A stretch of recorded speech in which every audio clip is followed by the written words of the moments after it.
اول ما احس ان رمضان داخل عليا لازم أنا اعمل التفريزات دي. ايوه، من كيلو لحمه مفرومه عملت لكم وليمه. اللهم بارك، حاجه كده يا بنات تحفه. وهقول لك بقى على وصفات وتكات لاول مره تعمليها في الوصفات، سواء برجر، سجق، كفته داود باشا الطرب، ولا سجق البيتي بقى، حاجات كده يا بنات تحفه. واقول لك ازاي كمان تضاعفي كميه اللحمه المفرومه. من كيلو لحمه مفرومه عملنا وليمه وهنشيلها في الفريزر رمضان. اللهم بلغنا رمضان. لايك وشير وسبسكرايب لقناتي، ويلا نقول بسم الله. اول حاجه يا بنات معايا هنا البرجر، كبار وصغيرين بنحبه. وطبعا مفيش بقى احسن من سندوتش برجر كده بعد الصيام، يوم طويل عايزين ندلع ولادنا واحنا كمان بنحبه. فلازما طبعا من تفريزات رمضان اكون عامله الوصفه دي. هنا ب5 جنيه فول صويا، وطبعا البرجر اللي يعني فول صويا عشان ما يفكش معانا. وعلى فكره مش مضر ولا اي حاجه خالص.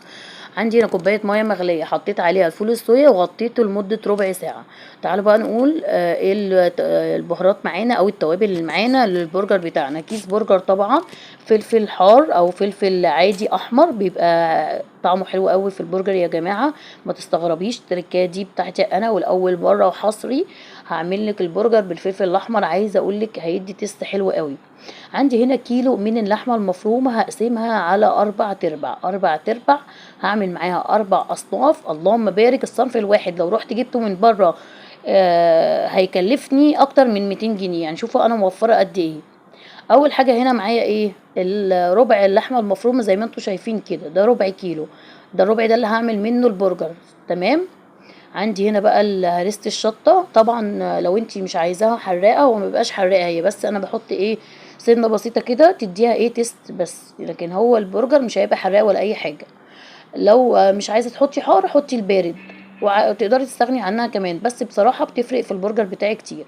هحط سنة فلفل اسود، وهحط بهارات برجر، يعني معلقة شاي صغيرة كده. والناس بقى اللي بتحب البرجر مدخن كده وحاجه تحفه، معلقه دبس رمان على البرجر يا فاتن، جربيها مش هتندمي. عايزه اقول لكم انا واخده الحاجات دي كورس يا بنات. يعني حاجات من المطاعم نفسها، واحلى من المطاعم كمان. الجوده اللي انا بعملها احلى بكتير. اللهم لك الحمد. انا عندي كاترينج وبطلع الشغل ده، وبيقولوا لي بجد يا فاتن اكلك وشغلك احلى من بره بكتير. فانا بقول لكم على تريكات اللي هي اصلا مصدر رزقي. متخيلين؟ فحطوا لي لايك بقى وكومنت حلو. وهنا بقى عشان يديكي طعم حلو قوي، وتبقى الريحه كده قلب الدنيا ما تيجي تعملي البرجر بتاعك، هي جوزة الطيب. فاحنا مش هنكتر يعني، عشان هي فيها اقاويل كتيره ان هي حرام او حلال.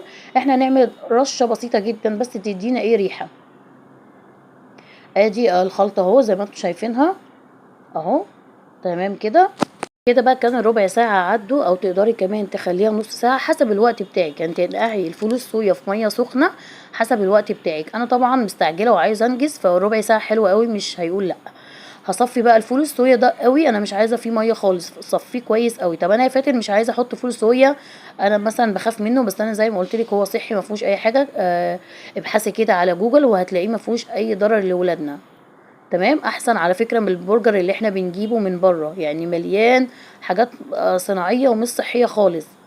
تقدري تستغني عن الفول الصويا، تبدليه بايه؟ ببرغل. برغل، تحطي كده كوبايه من البرغل او كوبايه من البقسماط الناعم. بس انا عشان اديك التيست الحلو اللي احنا بناكله بره، هما بيحطوا عليه فول صويا. وشويه الملح بتوعك بقى والبسك اللفظي كده. وطبعا عشان البرجر ما يكشش هنحط نص معلقه او ربع معلقه من البيكنج باودر. ايوه البيكنج باودر، عشان البرجر بتاعك ما ينكشش منك ويبقى كده مليان، وبتديله كده فراغ من حلو، ميبقاش مكتوم معاكي البرجر. فبرضك مهمه جدا البيكنج باودر. البيكنج باودر اصلا هتبقى موجوده معايا في الوصفات كلها، ما تستغربيش جدا. وزي ما قلت لك الوصفات دي حصري وصفاتي انا يا جماعه. طيب احنا كده خلاص هنركن البرجر على جنب، لان البرجر اي كفته والحاجات دي لازم ترتاح شويه يا جماعه. ليه بقى؟ هتشرب التوابل، والفول الصويا يندمج مع اللحمه. هنسيبه شويه كده في التلاجة، وتعالوا نعمل وصفه تانية. هنا هنعمل السجق. عندي هنا 4 فصوص من الثوم مقطعاهم صغير قوي، وتقدري تهرسيهم في الكبه. وعندي هنا ربع كيلو من اللحمه. تمام كده، ربع كيلو من اللحمه عليه بقى الهريسه الجميله دي. انا طبعا سجق يعني سبايسي وشطه، يعني هنحط عليه بقى الهريسه دي براحتنا جدا. انا عشان احنا بنحب السجق سبايسي، فهنحط بقى شطه، هريسه شطه. تقدري تحطي الهريسه او الفلفل الحلو اللي هو مش حراق.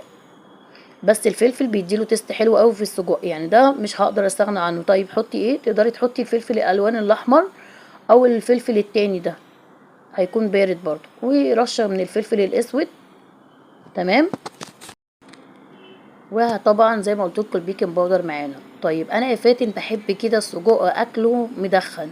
طيب هقولك على تركايه بقى اول مره تشوفيها معايا وهتطلع معاكي السجق بتاعك مميز جدا، هي معلقه دبس رمان. ايوه ما تستغربيش، معلقه دبس رمان تدي طعم حلو قوي. عندي هنا بقى شويه قرفه، يعني سجق يعني قرفه يا جماعه، سنه قرفه بسيطه جدا، طبعا ما تكتريش لان القرفه ريحتها قويه.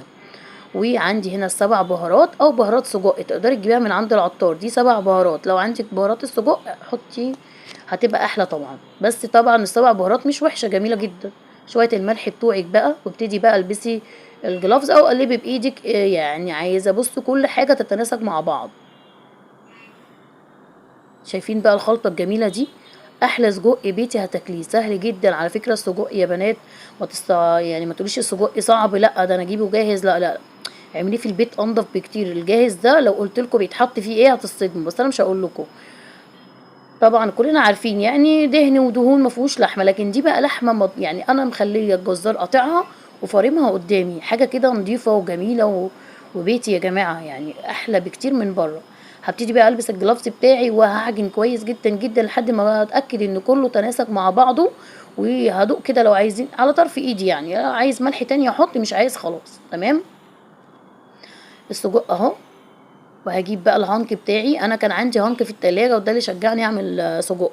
انت عايزه تشتري الهانك بتشتريه من اما الناس اللي بتبيع حاجات مجمده زي الكبده والحاجات اللحوم المجمده، او من عند الجزار. بس من عند الجزار بيبقى غالي شويه، فانت تقدري تجيبي الهانك اللي هو مستورد دي.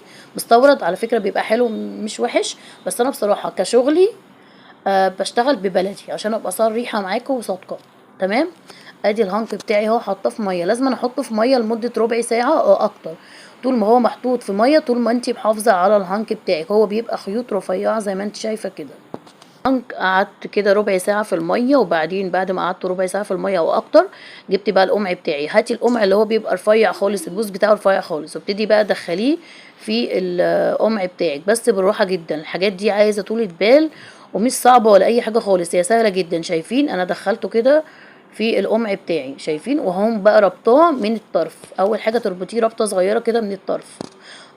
اهم حاجه يا جماعه تعمليه بالراحه خالص، انا مش راضيه يعني اجري عشان خاطر تشوفي كل حاجه معايا وكل خطوه، عشان السجق ده الناس كتير بتستصعبه وبتقولك لا تعب يا فاتن ما يطلعش معايا حلو. لا والله ده اسهل حاجه، سهل جدا. انا عندي اعمل سجق وما اعملش كفته على فكره، سهل جدا، بس هو ليه تركات معينه. شايفين كده بقى، هحط كده اللحمه المفرومه في القمع وهيطلع معايا الشكل اللي انتوا شايفينه ده. شايفين سهل جدا يا بنات بجد، اللهم بارك، حاجه كده تحفه. شايفين شكل السجق عامل ازاي؟ اخلص بقى الكميه اهو. كده انا خلصت اهو. انا بوريكم بس ايه في الحته دي، طبعا الهانك بيبقى اكبر من كده. ربطت بقى من ناحيتين، من ناحيه من الطرف ده ومن الطرف ده السجق بتاعي، وابتديت بقى كده الفه ابرمه، وهاخد بقى الطرف ده اقوم مدخلاه في اللي انا برمته، وهكذا. حجم السجق يرجع لك انت، يعني الشكل اللي انت عايزاه. تمام. ادي السجق اهو، شايفين شكله؟ اللهم بارك، شكله تحفه. شايفين عامل ازاي؟ بجد يتاكل ني، اللهم بارك. هخلص بقى الكميه كده زي ما انتم شايفين اهو. ادي السجق بتاعي، عايزه اقول لكم بجد ريحته حلوه قوي. بقى كده طبق فوم، واقوم حاطه بقى فيه كيس تلاجة اهو، واقوم رصه بقى السجق بتاعي الجميل. شايفين بقى حاجه في البيت كده نضيفه. وعايزه اقول لكم بجد بقى في يوم رمضان كده تعملي شويه سجق مع طبق بطاطس وطبق سلطه وحاجه كده تحفه. لان طبعا احنا بنيجي في نص رمضان أو بعد العشر ايام الاوائل، بعديها بنحتار هنعمل اكل ايه، وكلنا بقى عايزين نعمل اكلات سهله وتبقى حلوه كمان الولاد يحبوها.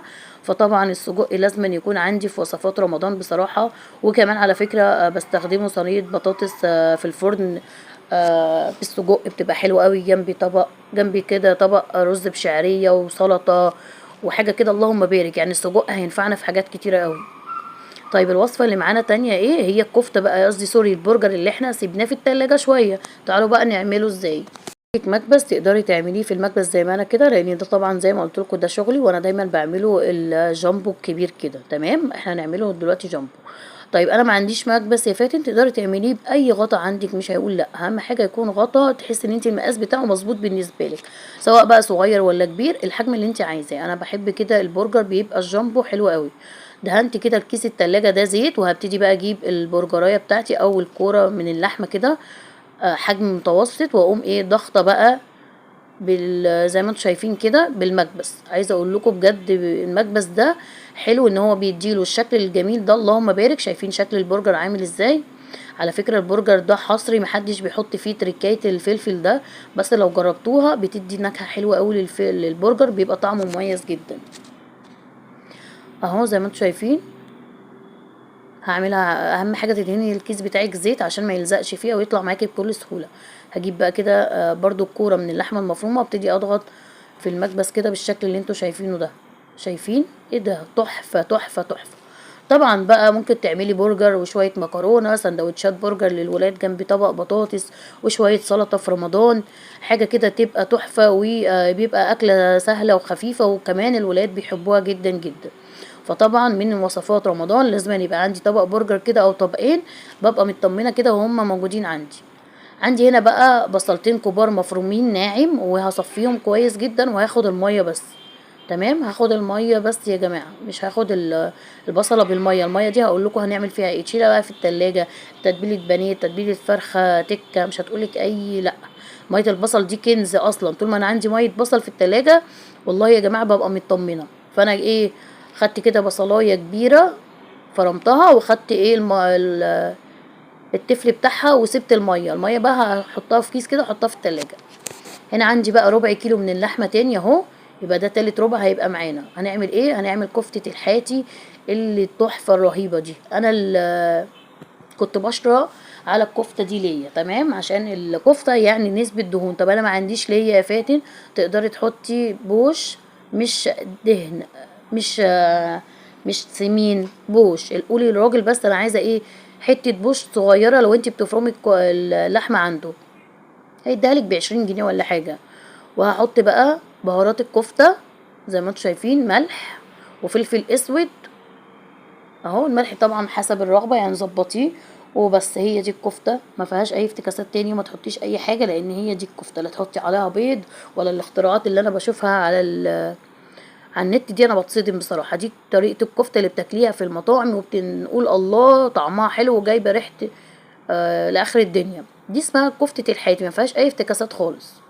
تمام، زي ما قلت لك انا حاطه عليها ليا، بشرة عليها ليا، بس للاسف المقطع ده ما جاش. تمام، فانتي لو راح تجيبي من عند الراجل لحمه مفرومه، قولي له حطي لك عليها بوش، يفرم لك عليها ب20 جنيه بوش. تمام، وهعجن بقى كويس كده بايدي لحد ما يتناسق كله مع بعضه، احس كده ان اللحمه عملت عرق كده معايا. تمام اهو، ولا احلى ولا اسهل من كده، سهله جدا الكفته، ما فيهاش اي افتكاسات. تقدري في المرحله دي تاخديها تضربيها ضربه تاني في الكبه، بس انا بصراحه بستكفى بكده. انا بحب كده ايه، اللحمه يبقى باينه لما اجي اكل الكفته، مش اللي هي ناعمه خالص تقع منك على السيخ. تعالوا بقى كده نجيب شويه من الميه البصل اللي احنا شلناها على جنب، وهنصبع بيها الكفته. انا عندي هنا طبق فوم برضو، حطيت كده ورق تلاجة عليه، كيس تلاجة قصدي، سوري، حطيت كيس تلاجة. وعندي هنا المسن، انا المسن احلى حاجه بحبه اعمل فيه الكفته. ليه؟ الكفته بتاعتي بتبقى مهويه من جوه كده ومفرغه، وبتبقى حلوه جدا. وطبعا على الكفته دي يا بنات انا حطيت سنه بسيطه من البيكنج باودر عشان ما تبقاش مكتومه معايا. تمام، مش عارفه هي وضحت في الفيديو ولا لا. ادي بقى صباع الكفته الجميل زي ما انتم شايفين كده، اللهم بارك. طبعا حجم الكفته يرجع لك انت، وبرضك اعملي حساب ان الكفته مهما كان بتكش برضك، يعني بتكش شويه، فنعمل ايه الصباع كده مالي مركزه شويه اهو. شايفين؟ سهله جدا ما فيهاش اي افتكاسات. صبعي بقى على مقوار، صبعي على شيش اعدان، شيش طاووق، على المسن زي كده، براحتك خالص، يعني في كذا فكره.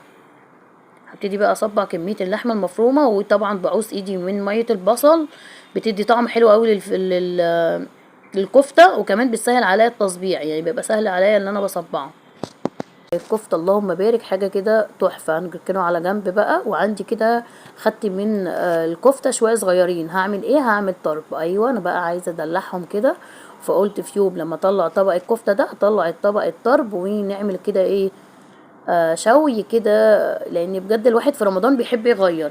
فطبعا انا جوزي بيحب الطرب وبيبقى غالي جدا من بره، وبنروح ناكله في المطاعم يعني بيبقى بمبلغ. فهعمله بقى في البيت، لان انا بدور كده في التلاجة بقى، وابتديت اطلع الحاجات اللي في الفريزر قصدي، فلقيت المنديل ده. فالمنديل ده بقى يعني حرام خسارة اسيبه في التلاجة، فطلعته كده بقى، وهعمل الطرب معاكم زي ما انتم شايفين. الكفتاية كده صغيرة، واقوم لفاها كأني بلف صباع محشي عادي جدا. وعندي بقى هنا برضو طبق فوم، وحطيت عليه كيس تلاجة، وابتدي ارص الطرب بتاعي. شايفين بقى شكله خلص ازاي؟ اللهم بارك، حاجة كده تحفة. هنا اخر حاجة بقى معايا، عندي هنا ربع كيلو لحمة من لحمة مفرومة، ده اخر ربع. هحط كده بقى بقية الكيس بتاع البيكنج باودر، رشة بسيطة كده. وهنعمل كفتة داود باشا. الكفتة دي بقى تقدري تعمليها جنب مكرونة، جوه المكرونة نفسها جوه الصلصة، جنب. تقدري تعمليها كفتة بالصلصة، وجنبيها كده طبق رز ابيض مع شويه سلطه مع شويه بطاطس، تبقى اكله حلوه جدا في رمضان ان شاء الله. وهبتدي بقى اكورها. ادي بقى البرجر بتاعنا الجميل، بسم الله ما شاء الله. شايفين بقى شكل البرجر عامل ازاي؟ تعالوا اوريكم بقى. يا رب الكاميرا تبقى موضحه كل حاجه، لان بجد شكل البرجر يشهي، شكله حلو جدا وريحته جميله جدا جدا يا بنات. مش عشان انا اللي عاملاه، لا، جربي الوصفات بتاعتي. اتحداكي اللي انت تكتبي لي في الكومنت بعد كده، تقولي لي يا فاتن كل وصفاتك زي بتاعت بره واحلى كمان، ومضمونه 100%. وادي بقى السجق بتاعنا. احنا عشاق السجق، المصريين طبعا بيحبوا السجق.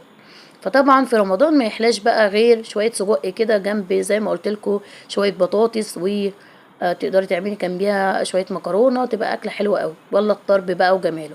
الطرب ده شوفوا بقى غالي بقد ايه، يعني بقى بمبلغ دلوقتي، انا بتصدم بصراحه من الاسعار. فعملت بقى الافكار البسيطه دي. يا رب النهارده الفيديو بتاعي يعجبكم، ويكون وصفاتي عجبتكم يا بنات. وجربوها ان شاء الله، مضمونه على الشهر، ومفيش حاجه هتبوظ منكم متاكده. الوصفات دي انا بعملها وبطلعها اوردرات، اللهم بارك. ولا الكفته بتاعتنا بقى، دي كفته داود باشا بقى، كورتها بالشكل ده وحطيت عليها شرايح من ليا. عايزه اقول لكم بقى تشوحيها كده مع شويه ليا، وتعملي لها صوص احمر وشويه رز ابيض وطبق سلطه وطبق بطاطس، والله العظيم احلى اكل في رمضان ان شاء الله. تعالوا بقى اوريكم كده العظمه اللي انا عملتها من كيلو لحمه مفرومه. عملنا العظمه دي. يا رب النهارده الفيديو بتاعي يعجبكم، تكون وصفاتي سهله وبسيطه عليكم. ما تنسوش تدعموني بلايك وكومنت حلو زيكم. كل سنه وانتم طيبين يا احلى اخوات.